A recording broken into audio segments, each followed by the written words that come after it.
Hello ನಮಸ್ಕಾರ. India ಫಸ್ಟ್ಗೆ ಸ್ವಾಗತ. ನಾನು ಶ್ರೀಕಂಠ. ಅದು ನಿಜವಾಗ್ಲೂ ವಿಶಿಷ್ಟವಾದ ಲೋಕ. ಅಲ್ಲಿ ಮನುಷ್ಯನ ಶಬ್ದ ಕೇಳಿ ಬರದೇ ಅಪರೂಪ. ಪಶ್ಚಿಮ ಘಟ್ಟದ ಸಾಲಿನಲ್ಲಿರುವ ಈ ಹೆಸರು ಕೇಳಿದ್ರೆ ಎಂಥವರಿಗೂ ರೋಮಾಂಚನ ಆಗುತ್ತೆ.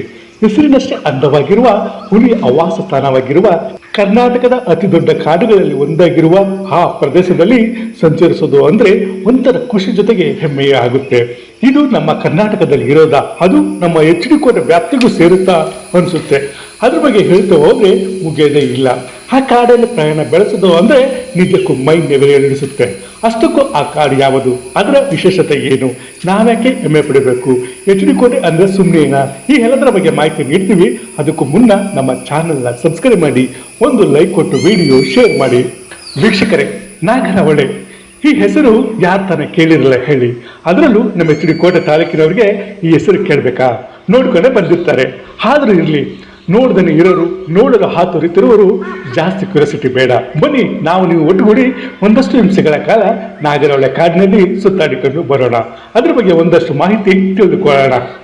ವೀಕ್ಷಕರೇ, ನಾಗರಹೊಳೆ ಕಾಡು ಮೈಸೂರು ಕೊಡಗು ಜಿಲ್ಲೆಯ 847.981 ಚದರ ಕಿಲೋಮೀಟರ್ ಪ್ರದೇಶದಲ್ಲಿ ಆವರಿಸಿಕೊಂಡಿದೆ. ಕಬಿನಿ ಮತ್ತು ಲಕ್ಷ್ಮಣ ತೀರ್ಥ ನದಿಗಳು ಹರಿಯುವ ಈ ಕಾಡಿನಲ್ಲಿ ಬಳ್ಳೆಹಳ್ಳ, ಸಾರಥಿಹೊಳೆ, ನಾಗರಹೊಳೆಯಂತಹ ನೀರಿನ ಮೂಲಗಳಿವೆ. 4 ದೀರ್ಘಕಾಲಿಕ ನದಿಗಳು, 47 ಕಾಲೋಚಿತ ನದಿಗಳು, 4 ಸಣ್ಣ ದೀರ್ಘಕಾಲಿಕ ಕೆರೆಗಳು, 41 ಕೃತಕ ಸರೋವರಗಳು ಮತ್ತು ಕಬಿನಿ ಜಲಾಶಯ ಇತ್ಯಾದಿಗಳನ್ನು ಒಳಗೊಂಡಿರುವ ಈ ಉದ್ಯಾನವನದ ನೀರಿನ ಸಂಪನ್ಮೂಲ ಸಾಕಷ್ಟು ಸಮೃದ್ಧವಾಗಿದೆ. ಉದ್ಯಾನವನದಲ್ಲಿ ದಟ್ಟವಾದ ಮರಗಿಡಗಳು ಇದ್ದು ವಿವಿಧ ಸರೋವರಗಳನ್ನು ಹೊಂದಿದೆ. ಒಂದ್ ಕಡೆ ಬಂಡೀಪುರ, ಮತ್ತೊಂದು ಕಡೆ ಮಧುಮಲೈ, ಮಗದೊಂದು ಕಡೆ ವೈನಾಡು ಅರಣ್ಯ ಹೊಂದಿರುವ ಈ ನಾಗರಹೊಳೆ ಬ್ರಹ್ಮಗಿರಿ ತಪ್ಪಲಿನವರೆಗೂ ಹಬ್ಬಿಕೊಂಡಿದೆ. 1990ರಲ್ಲಿ ದೇಶದ 7ನೇ ಹುಲಿ ಸಂರಕ್ಷಿತ ಅಭಯಾರಣ್ಯವಾಗಿ ಗುರುತಿಸಿಕೊಂಡ ಇದು ನೀಲಗಿರಿ ಬಯೋಸ್ಫಿಯರ್ ವ್ಯಾಪ್ತಿಗೆ ಬರುತ್ತೆ. ಅಂದಾಗೆ ಈ ನೀಲಗಿರಿ ಬೆಟ್ಟ ಇದೆಯಲ್ಲ, ಇದು ಪಶ್ಚಿಮ ಘಟ್ಟದ ಅತಿ ದೊಡ್ಡ ಬಯೋಸ್ಫಿಯರ್ ಆಗಿ ಗುರುತಿಸಿಕೊಂಡಿದೆ. ಇದು ಕರ್ನಾಟಕ, ತಮಿಳುನಾಡು, ಕೇರಳದ ರಾಷ್ಟ್ರೀಯ ಉದ್ಯಾನಗಳು ಮತ್ತು ಕಾಡುಗಳನ್ನು ಒಳಗೊಂಡಿದೆ. ಈ ವ್ಯಾಪ್ತಿಯಲ್ಲಿ Bandipur, Mudumalai, Mukurthi, Aralam, Silent Valley National Park ಹಾಗೂ Wayanad, Sathyamangala, Karikulam wildlife sanctuary ಬರುತ್ತೆ. ಈ ಅರಣ್ಯಗಳ ಪೈಕಿ ನಾಗರಹೊಳೆಯು ಒಂದು. ಇದರ ವ್ಯಾಪ್ತಿ ಒಟ್ಟು 643.39 ಚದರ ಕಿಲೋಮೀಟರ್ನಷ್ಟು ವಿಸ್ತಾರವಾಗಿದೆ. 1988ರವರೆಗೆ ಇದೊಂದು ವನ್ಯಜೀವಿ ಧಾಮವಾಗಿತ್ತು. ಆ ನಂತರ ರಾಷ್ಟ್ರೀಯ ಉದ್ಯಾನವನವಾಗಿ ಗುರುತಿಸಲಾಯಿತು. 1999ರ ವೇಳೆಗೆ ಇದು ಹುಲಿ ಸಂರಕ್ಷಿತ ಅರಣ್ಯ ಪ್ರದೇಶವನ್ನಾಗಿ ಗುರುತಿಸಿಕೊಂಡಿತು. ಈ ಟೈಗರ್ ರಿಸರ್ವ್ ಅನ್ನು ಮೇಟಿಕುಪ್ಪೆ, ಹುಣಸೂರು, ನಾಗರಹೊಳೆ ಅಂತ 3 ಸಬ್ ಡಿವಿಷನ್ಗಳಾಗಿ ವಿಂಗಡಿಸಲಾಗಿದೆ. ಇಲ್ಲಿ ಆನೆಚೌಕೂರು, ಅಂತರ್ಸಂತೆ, ಬಿಬಿಕುಪ್ಪೆ, ಕಲ್ಲಾಟಿ, ಮೇಟಿಕುಪ್ಪೆ, ನಾಗರಹೊಳೆ, ಹುಣಸೂರು, ವೀರನ ಹೊಸಳ್ಳಿ ಸೇರಿದಂತೆ ಒಟ್ಟು 8 ರೇಂಜ್ಗಳು ಬರುತ್ತವೆ.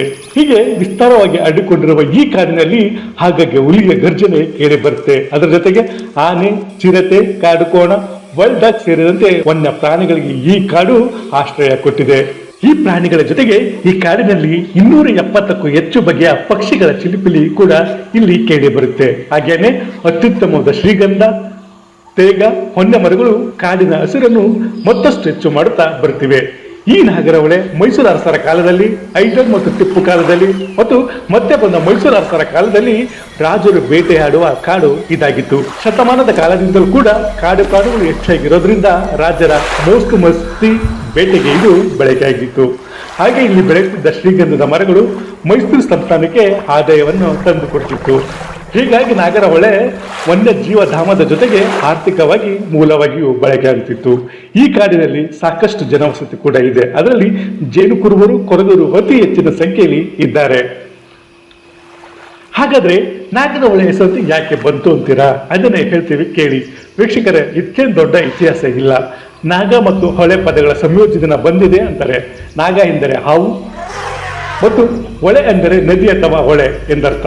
ಈ ರಾಷ್ಟ್ರೀಯ ಉದ್ಯಾನವನವು ತನ್ನ ಮಧ್ಯಭಾಗದಲ್ಲಿ ಹರಿಯುವ ನಾಗರಹೊಳೆ ನದಿಯಿಂದ ತನ್ನ ಹೆಸರನ್ನು ಪಡೆದುಕೊಂಡಿದೆ.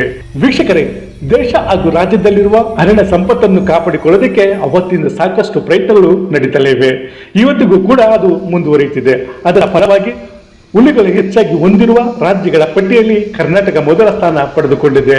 ಇಲ್ಲಿ ಹಾಗಾಗಿ ಮಧ್ಯಪ್ರದೇಶ ಹಾಗೂ ನಮ್ಮ ರಾಜ್ಯಗಳ ನಡುವೆ ಹುಲಿಗಳ ಲೆಕ್ಕದಲ್ಲಿ ಅಂದ್ರೆ 1-2 ಹುಲಿಗಳ ಹೆಚ್ಚು ಕಡಿಮೆ ಲೆಕ್ಕದಲ್ಲಿ ಮೊದಲ ಸ್ಥಾನಕ್ಕೆ ಕಣ್ಣ ಮುಚ್ಚಲ ಆಡ್ತಾನೆ ಬರ್ತಿದೆ. ವೀಕ್ಷಕರೇ, ಎಲ್ಲಿ ಹುಲಿಗಳು ಹೆಚ್ಚಾಗಿರುತ್ತೋ ಅಲ್ಲಿ ಕಾಡಿನ ಸಂಪತ್ತು ಹೆಚ್ಚಾಗಿರುತ್ತೆ ಅಂತಾರೆ. ಹೀಗಾಗಿ ಅರಣ್ಯ ಇಲಾಖೆ ಹೀಗೆಯೇ ಕಾಪಾಡಿಕೊಳ್ಳಲಿ, ಕನ್ನಡದ ಹುಲ್ಲುಗಳ ಸಂಖ್ಯೆ ಮತ್ತಷ್ಟು ಹೆಚ್ಚಾಗಲಿ, ಅವುಗಳಿಗೆ ಬೇಕಾದಷ್ಟು ಕಾಡನ್ನು ಕಡಿದೆ ಉಳಿಸಿಕೊಳ್ಳುವಂತಾಗಲಿ ಮತ್ತು ನಮ್ಮ ಮುಂದಿನ ಪೀಳಿಗೆಗೂ ಕಾಡು ಮತ್ತು ಕಾಡು ಪ್ರಾಣಿಗಳನ್ನು ಜೀವಂತವಾಗಿ ನೋಡುವ ಅವಕಾಶ ಸಿಗಲಿ ಅನ್ನೋ ಆಶಯ ನಮ್ಮದು. ಇನ್ನು ಕಾಡು ಪ್ರಾಣಿಗಳನ್ನು ವನ್ಯಜೀವಿಯನ್ನು ಕಾಪಾಡೋದಕ್ಕೆ ನಾವೇನು ದೊಡ್ಡ ತ್ಯಾಗ ಮಾಡಬೇಕಾಗಿಲ್ಲ, ಸ್ವಲ್ಪ ಜವಾಬ್ದಾರಿಯಿಂದ ವರ್ತಿಸಿದರೆ ಸಾಕು. ನಾವು ಕಾಡುಗಳನ್ನು ನೋಡೋದಕ್ಕೆ ಹೋಗುವಾಗ ಕುಚೇಷ್ಟೆಗಳನ್ನು ಮಾಡಬಾರದು. ಮುಖ್ಯವಾಗಿ ಪ್ಲಾಸ್ಟಿಕ್ ಬಾಟಲಿಗಳನ್ನು, ಎಣ್ಣೆ ಬಾಟಲಿಗಳನ್ನು ಎಸೆಯಬಾರದು. ಕುರುಕುಲು ತಿಂಡಿಗಳನ್ನು ತಿಂದು ಅಲ್ಲಿ ಎಸೆಯಬಾರದು. ಹಾಗೆ ನೀವು ತಿಂದ ಕುರುಕಲು ತಿಂಡಿಗಳನ್ನು ಕಾಡು ಪ್ರಾಣಿಗಳಿಗೆ ಕೊಡೋದಕ್ಕೆ ಹೋಗಬಾರದು. ಇನ್ನೊಂದು ವಿಷಯ ಏನಂದ್ರೆ, ಕಾಡಿಗೆ ಅತಿ ದೊಡ್ಡ ಶತ್ರು ಯಾರೆಂದ್ರೆ ಅದು ಬೆಂಕಿ. ನೀವು ಕಾರಿನಲ್ಲಿ ಹೋಗುವಾಗ ಬೆಂಕಿ ಕಂಡ್ರೆ ಅದನ್ನು ನಂದಿಸುವ ಪ್ರಯತ್ನ ಮಾಡಿ, ಅಥವಾ ಅರಣ್ಯ ಇಲಾಖೆ ಅಥವಾ ಅಗ್ನಿಶಾಮಕ ಠಾಣೆಗೆ ಕರೆ ಮಾಡಿ ತಿಳಿಸಿ. ಇದು ನಾಗರಹೊಳೆ ಕುರಿತಾದ ಒಂದಿಷ್ಟು ಮಾಹಿತಿ. ಮುಂದಿನ ಸಂಚಿಕೆಯಲ್ಲಿ ಮತ್ತೊಂದು ವಿಶೇಷ ಸುದ್ದಿ ಜೊತೆ ನಿಮ್ಮ ಮುಂದೆ ಬರ್ತೇನೆ. ಅಲ್ಲಿಯವರೆಗೆ ನ್ಯೂಸ್ ಅಪ್ಡೇಟ್ಗಾಗಿ ನೋಡ್ತಾ ಇರಿ ಇಂಡಿಯಾ ಫಸ್ಟ್, ನಿರ್ಭೀತಿಯಿಂದ ನಿಮಗಾಗಿ.